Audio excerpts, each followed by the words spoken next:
सभी जानते हैं कि सरकार बनने के तुरंत बाद से हमारा एक ही ध्येय है कि विकसित दिल्ली के अपने एजेंडा की दिशा में काम करें। उन कामों से दिल्ली की महिलाएं, दिल्ली के गरीब, दिल्ली के युवा, दिल्ली के छात्र, दिल्ली के श्रमिक, इन सब का जीवन स्तर सुधारने का जो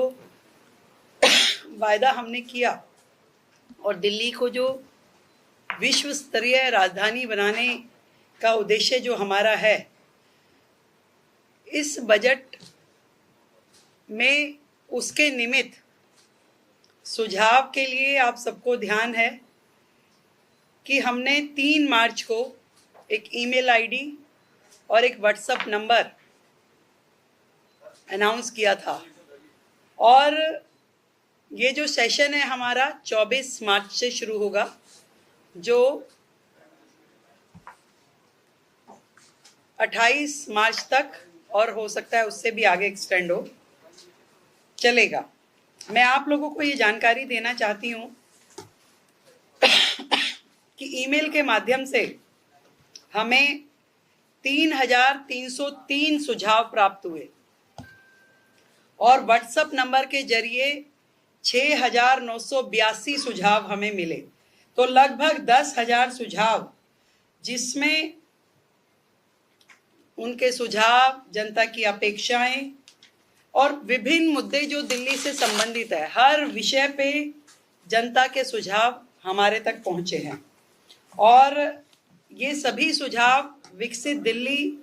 बजट का प्रारूप तैयार करने के लिए बहुत ही काम आए।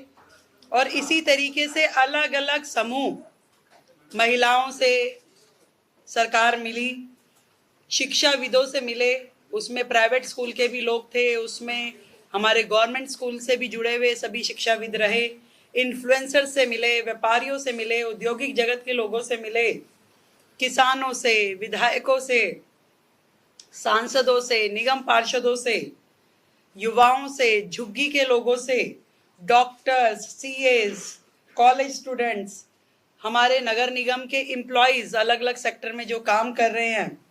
इन सभी वर्गों से मिलकर के हमने जनसंवाद किया और उस जनसंवाद के माध्यम से उनके सुझाव, उनकी अपेक्षाएं जानी, ताकि ये जो बजट दिल्ली का है, ये सरकार का बजट नहीं, ये दिल्ली की जनता का बजट है और दिल्ली की जनता के बजट में कोई भी वर्ग हमारी योजनाओं से अछूता ना रहे, इसका ध्यान हमने रखा। हमारी सरकार दिल्ली वासियों की भागीदारी के लिए उन्हें धन्यवाद करती है और इतने बड़े पैमाने पे जो उनके सुझाव हमें मिले उसके लिए शुक्रिया अदा करते हैं। और दिल्ली वासियों का ये बजट, जो जनता का बजट है, एक सकारात्मक परिणाम इस सब से मिलने वाला है। हमने विकसित दिल्ली बजट में दिल्ली वासियों से प्राप्त सुझावों को प्राथमिकता भी दी है और उनकी अपेक्षाओं का ध्यान भी रखा है और इस सारे बजट में ये ध्यान दिया गया है कि जो साधारण नागरिक है और उसकी ज़रूरतों का हम ध्यान रखें।